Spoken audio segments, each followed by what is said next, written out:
Hello, this is going to be a continuation, so it will be a part 1 transmission that actually I recorded earlier today, and I will keep the same title and just do part 1 and part 2, and then I will do an overflow on Patreon as well. So I was speaking a lot about mushrooms in part 1, and I was reminded, I did touch on this in the first part, how I had this visual of a mushroom the other day, and I said enoki mushroom, which it was not an enoki mushroom, although I was seeing those as well. But the vision that I had, I never heard of this mushroom before, but I just found it. So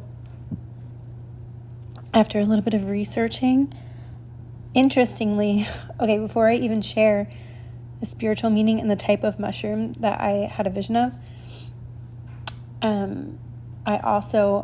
don't know YouTube guidelines, so I hope this doesn't get me flagged, but I saw a mushroom, and then it was shaped like a penis, and then it shape-shifted into a baby rattle, and I'm saying baby rattle because that's the impression that I felt, but it could also be another type of rattle, and I was getting a lot of that fertility type of energy from this mushroom. So I found something called, maybe you've heard of it, I haven't, a Stinkhorn mushroom, which is once I Googled it and I found it, that was the definite vision that I saw. So how cool is this? I feel so silly when I just said that phrase. I feel like my voice got really high. My voice feels extra, I don't know, there might be something about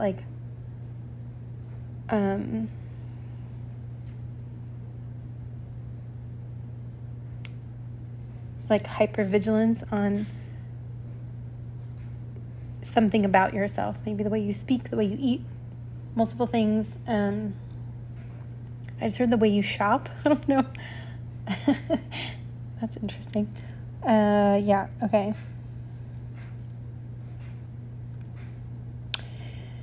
So Stinkhorn mushrooms symbolize fertility, which again, that's pretty wild because that was the energy I was getting, the rattle, baby rattle. I'm not going to go through it again.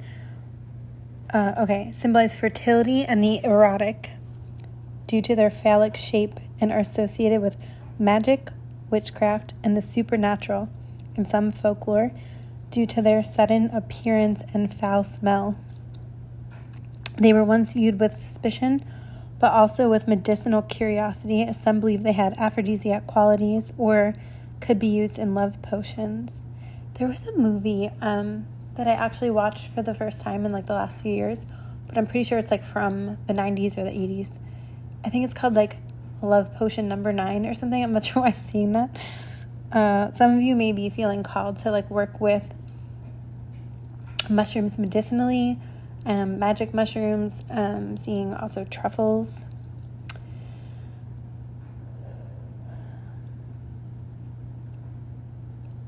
Potions obviously are coming through. As soon as I said that, I felt all of this movement in the right side of the chest, along the heart. So there could be heart movement, heart thawing, releasing, expansion.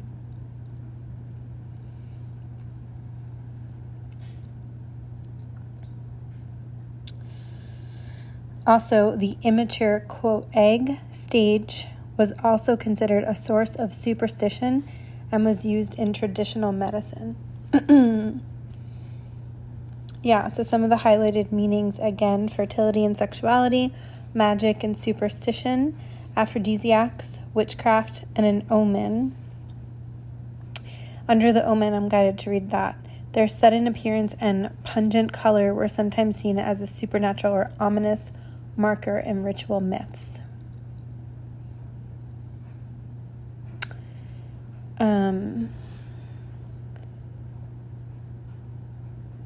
excuse me, love potions and cures is some of the medicinal and culinary uses. The, quote, eggs from which the mushrooms grow were believed to be used in love potions and as cures for ailments like gout, rheumatism, and epilepsy. Wow, that's wild. I was just talking to my friend right before I started recording who has epilepsy. That is, wow. Oh, they can also be a culinary delicacy. Particularly the immature egg-like form of certain stinkhorns. What a name, a stinkhorn. The witch's eggs, stinkhorn mushroom. That's some sort of like article. Oh, and they actually attract flies and slime to get the flies to stick around them. Wow, okay, that's cool. So, yeah. Okay, so I'm being taken to actually, I'm seeing like, okay, I did not at all, to be honest, this is not where I saw this message going or this transmission, like literally not at all, but I was just on a family group chat and someone was talking about dating shows, and right when I read that last sentence about a foul odor to attract flies, I was reminded simultaneously of having that memory about the dating shows come up. I was reminded of this woman that I met. I don't remember what year it was. It might have been like 4 years ago, let's say. My sister met her. I believe it was some sort of like futurist event, and they would do these like retreats together, and different people connected to futurism would like gather and discuss ideas and business, etc., businesses. And my sister wound up meeting this woman there. Anyway, a while later, I wound up meeting her as well with my sister, and she was really into like the, how do I want to put this? Like why people attract each other, like pheromones, going back to how like mates were attracted for generations and generations and generations, etc. Anyway, so I was reminded of that, and interestingly, this stinkhorn mushroom, developing a strong odor and then like literally attracting flies to basically trap them is kind of what it looks like. Yeah, so there could be something about pheromones, maybe your smell, maybe there's something about your smell. Maybe you're going through changes with that. Somebody could be going through like hormonal changes. There could be someone in your life that maybe you have been attracted to, and there could be something about like the pheromones that change. You know, it could be different for each of you. Like maybe someone in your life that you've been attracted to, all of a sudden like you're not anymore, or vice versa. Maybe there's someone who you haven't really been, and one day you're like, wait, maybe I am, or something like this. That won't be for everyone, of course, but there is something about odor and pheromones. And some of you may be, you know, I'm seeing chlorophyll, but then I heard spikenard in my head, which I have to be reminded. So spikenard has a couple different names. It's in a class of aromatic amber-colored essential oil. It's a flowering plant in the honeysuckle, which grows in the Himalayas of Nepal, China, and India. Nepal has been coming through a lot lately. So a spiritual use of spikenard can be to promote inner peace and emotional grounding, enhancing prayer, meditation, rituals.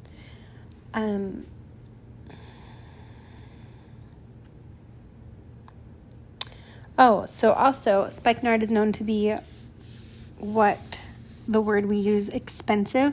I try to be very mindful when I use the word expensive because of, you know, the idea of lack and feeling like something is out of reach. But I'll say expensive in a way of like maybe higher price than other herbs. So spikenard, due to the plant's rare high altitude habitat in the Himalayas,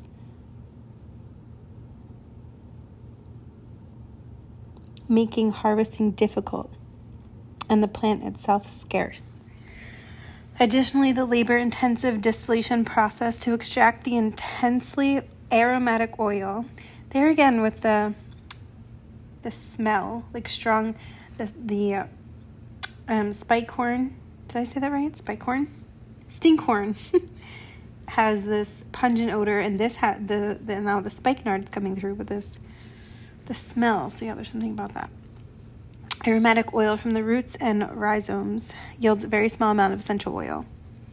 Historically, the long and arduous trade routes required to transport the valuable commodity from India to other markets further contributed to its high cost. Okay, so fertility, magic, rare, something rare. So back to the pheromones. There's something really potent coming through. And I was shown chlorophyll. They say like drinking chlorophyll can help with essentially like your body's odor and like acting as a natural form of deodorant. Yeah, so maybe some of you are really focused on your... You don't have to be really focused on it. Maybe it's something that's happening naturally. It depends. But it feels like a lot of us are being called to implement more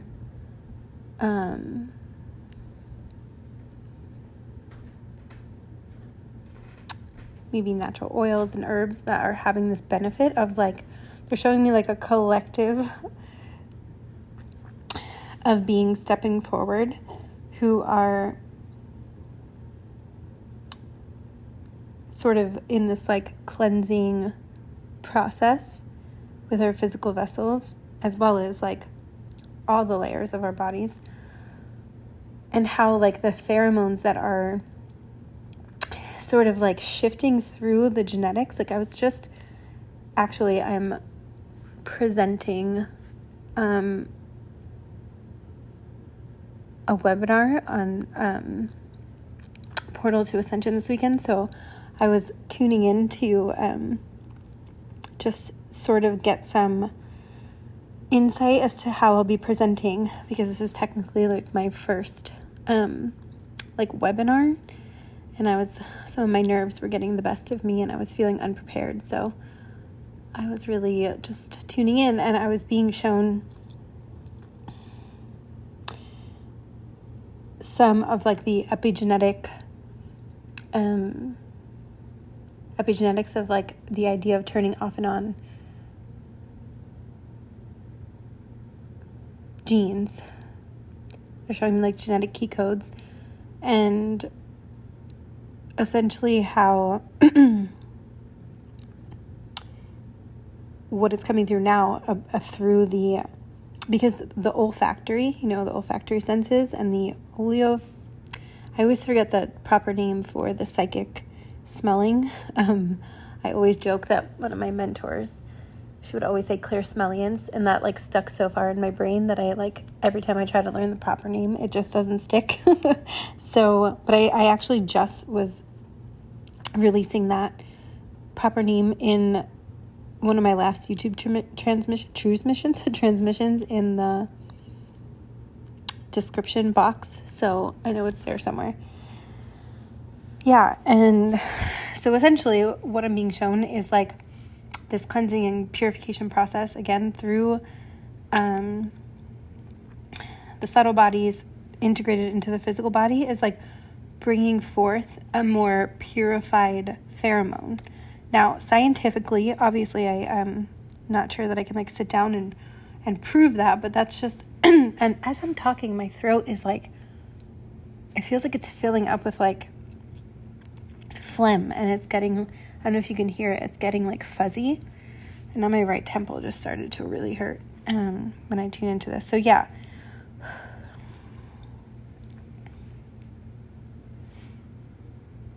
Okay.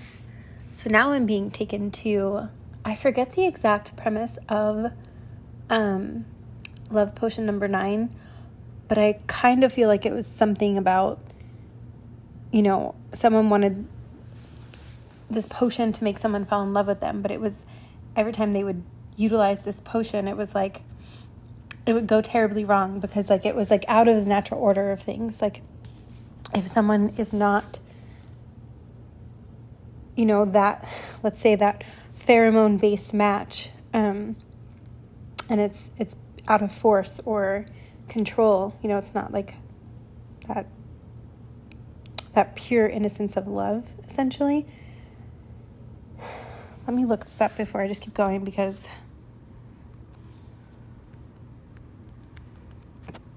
okay, I think I was picking up on a different movie because I was not describing the correct plot, but I still feel like that was coming from somewhere. I just can't remember where. So the plot summary for Love Potion.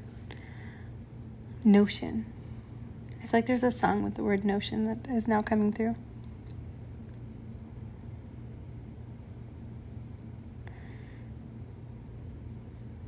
Might be Lake Street Dive.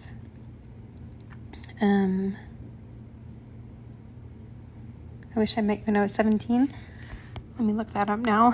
Yes, it's called 17. And the part, because I didn't mean to say the word notion, it just came in, and then I heard that song instantly, and it took me my like human mind to put that together, that it is from that song, that word. And the lyric or the verse, it's that has the word notion. It says, well, I used to get down in any town. Anytime I got the notion, follow each girl to the end of the world. You know, I never looked down. But now I'm up above with the feeling of love. I got my arms around you, but the weight of the band on my left hand, you know, it keeps me on the ground.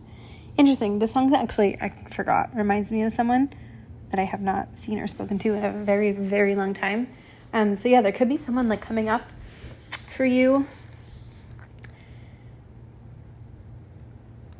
who you may not have seen or spoken to for a long time. Honestly, it sort of feels like a closing out of a cycle. And even if you feel like you've closed out this cycle, I'm seeing the year 2015 for some reason. Even if you feel like you've closed out the cycle, it just feels like it's coming up as a walk down memory lane. Like maybe there's just some form of acknowledgement of like how far you've come. It'll be different for everyone, but I am feeling like there may be someone who also could be thinking of you, and you may be picking up on that, like energetic transference type of thing. To be honest, it doesn't feel like you necessarily want to hear from this person or talk to this person. It may be different for all of you, but yeah, it just sort of feels almost like maybe there's like, I don't mean to laugh, but it also might be like something intuitively that you've felt for a long time, and you may actually like get some sort of validation now, even though it may feel like maybe a little bit too late. I wasn't expecting to be getting this message, but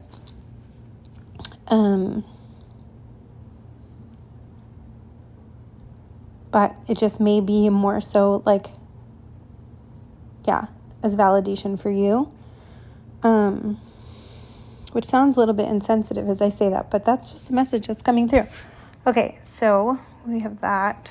Now back to the plot summary of Love Notion. I keep saying that, Love Motion. No, Love Potion. Oh my God. Notion, potion. Why am I rhyming like this? Okay.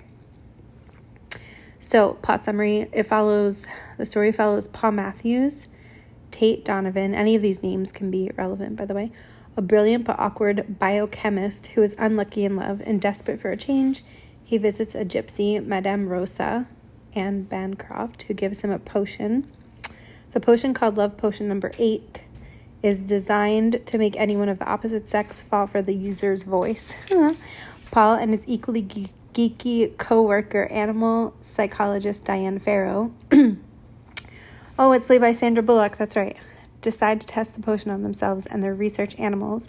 The results are immediately effective and lead to comical misadventures as strangers become infatuated with them. You could be stepping into a phase of that as well. Like some of you may be feeling like you're attracting a lot of infatuation. The chaos forces Paul and Diane to confront their feelings for each other, and they realize that their true affection is not based on a chemical shortcut. Okay, that's interesting. Not based on a chemical shortcut. Pheromones, olfactory senses. There is something here coming through about that as well. Not based on a chemical shortcut. I know that over the years I've heard different research, I guess you could say testimonials of people who, when you look into a lot of the artificial scents we use, excuse me, as a society, my throat is like literally closing up as they say that. And I really don't want to say this, like, it's not about scaring anyone or to, you have to go and like clean out your entire closet right now if that's something, because I've gone through these phases too. It's just, the more we know, something to be mindful of, where we can be like deeply attracted to someone's scent and realize like it might just be their laundry detergent, that it's not really them, So there's something about that. Maybe like trusting what you're drawn to, and if that's something you've used in the past, maybe a certain scent or certain things you've been attracted to, and again, like maybe you're realizing now that things are changing and you're wanting to be focused more on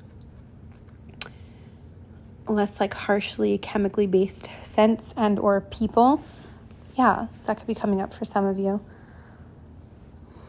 So back to this idea of a more purified pheromone-based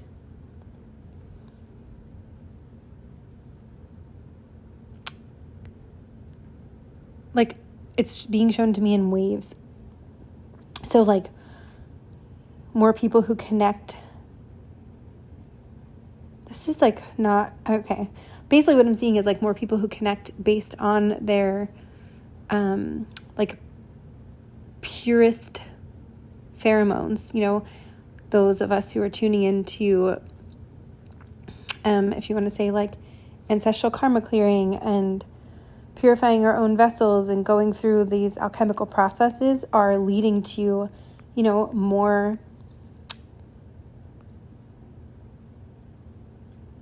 hierogamic template fulfilled contracts that then bring forth creations, whether that's children, projects, whatever it is. It's like coming through this purified pheromone alchemical process. I just saw 333 on the timer, and it's 6:33. I just realized as I looked down, and I've been seeing 333 today, so you could be seeing that. I was just guided to Google, can pheromones be purified with alkalinity? And it says, yes, alkalinity can be used to purify specific types of pheromones. I don't know why I wanted to Google that, but I did. So that's interesting. And I wanted to look up one more thing. Okay, another phrase I was guided to Google. Mycelium network pheromones. So it says mycelial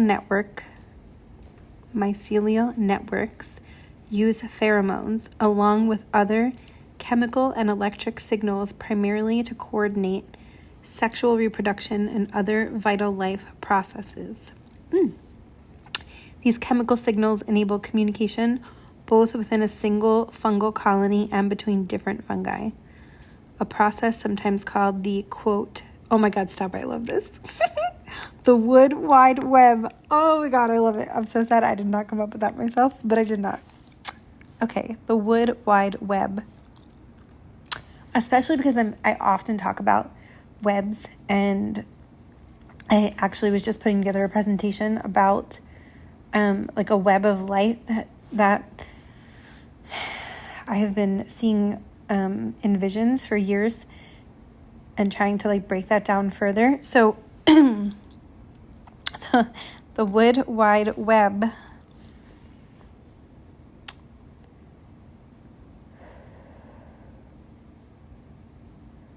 I want to read a little bit about the mycorrhizal. My apologies if I'm butchering that word, network. mycorrhizal.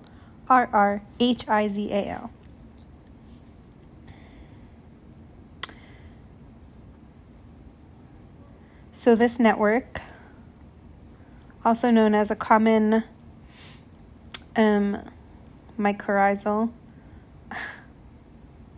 network, or CMN, is an underground network found in forests and other plant communities. So some of you could be like interested in forest bathing or participating in forest bathing,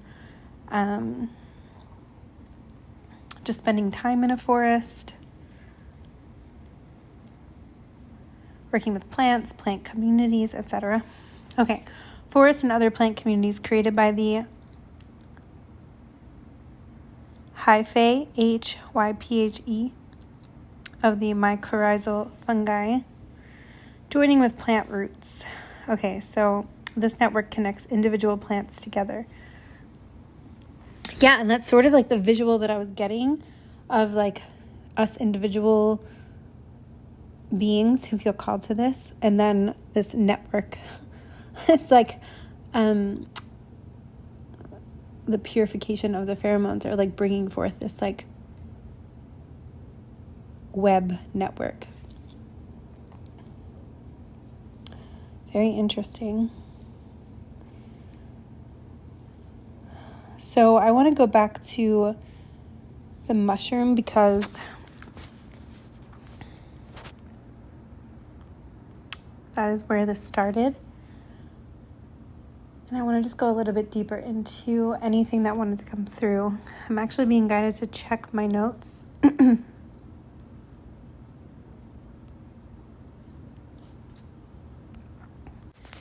The Morel mushroom can symbolize luck, prosperity, resilience, and new beginnings, which has definitely been a theme as well.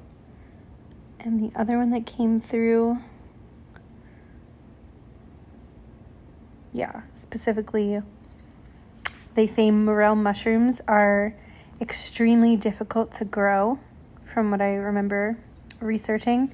And I've had dreams actually of growing morel mushrooms, and I definitely at some point in this life would like to attempt that.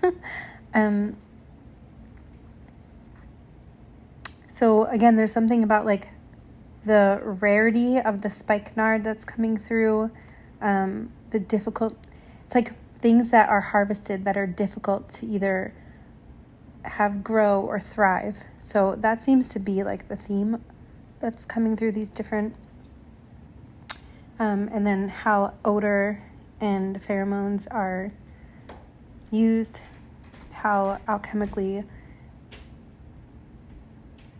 transmutation can like shift the expression.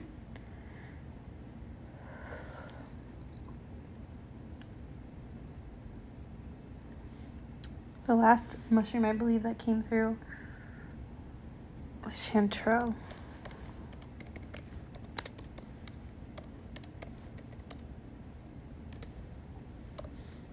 I'm not gonna lie, I feel a little bit like Fury.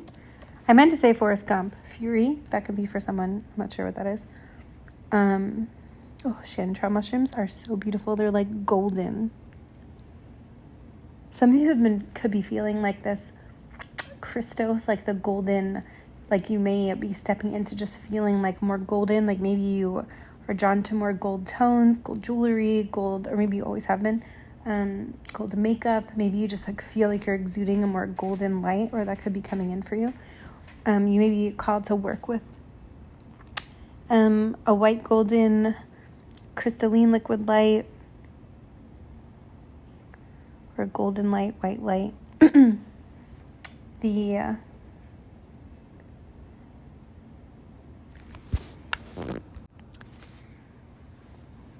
there's a name for the white golden light that I always talk about, and for some reason it's not coming through. And that's been happening through these different transmissions where if I'm trying to pull through a specific name and it's not coming through, but it will come through at a different moment. Also, these beings that come through as the Ptah, Ptah, to me they come through as like etheric, translucent, opaque, like very light blue skin. They do come through as like the Palladian energy signature, yet no longer physical. And I felt them coming through a few weeks ago, and the name just was not, it like vanished from my consciousness. And the other day I was doing something completely out of context, and boom, the word Ptah came up, and I was like, there they are. So this has been happening off and on. So some of you may be going through something similar where like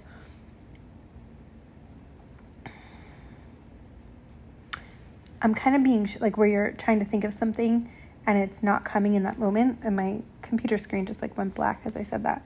But then boom, it comes through when you least expect it.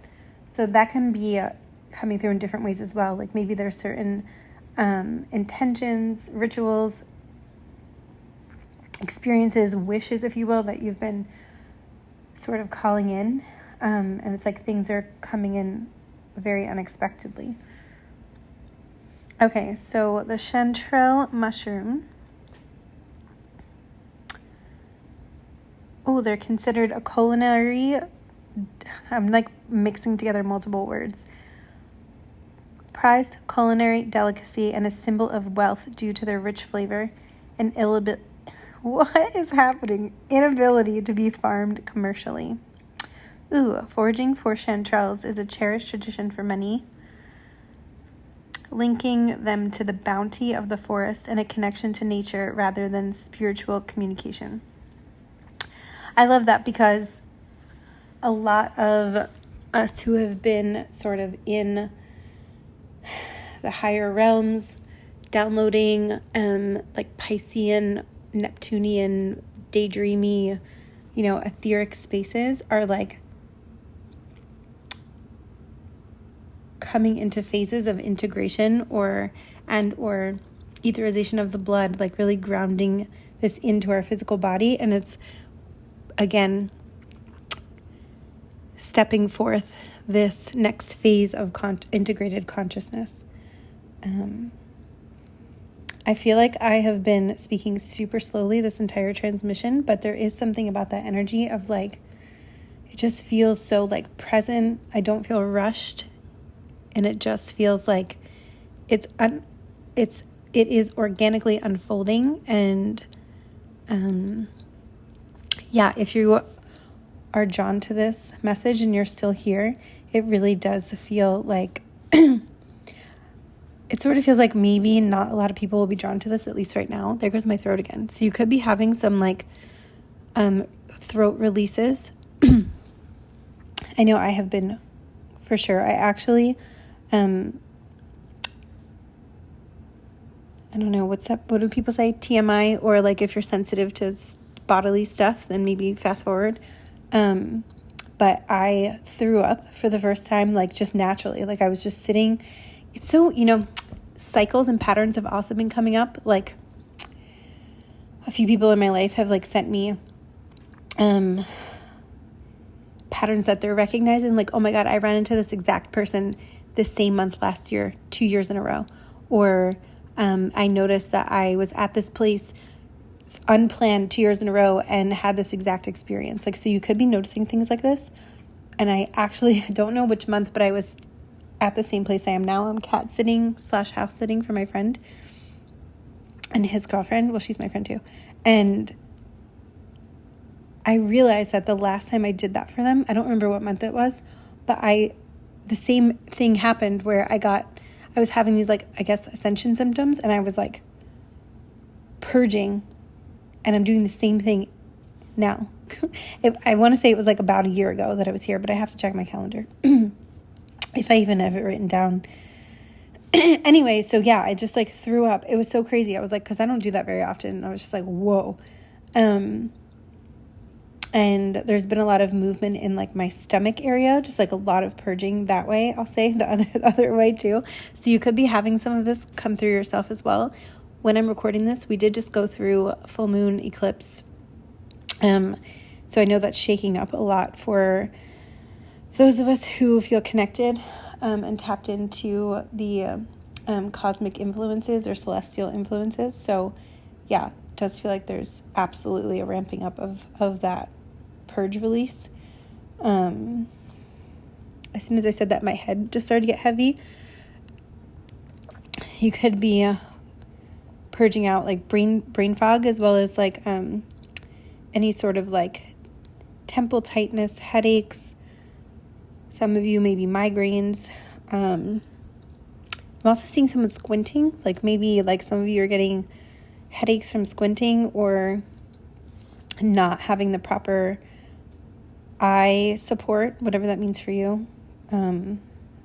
Dated prescription, whatever it is.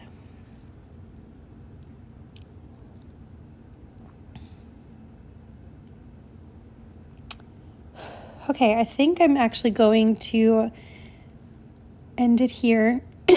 Thank you so much. I'm not exactly sure what I will be bringing through for the overflow. Sometimes I'm shown different things, but right now I just sort of feel like it's like a blank space, blank page, canvas. Okay, yeah, thank you.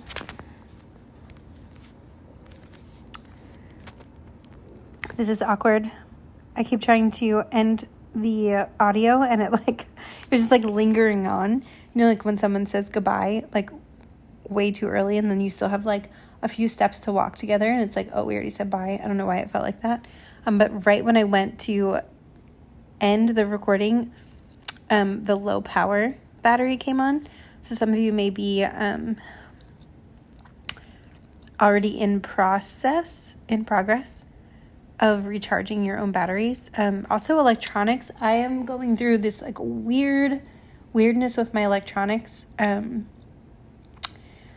YouTube is only letting me upload like very rarely and I still can't figure out why.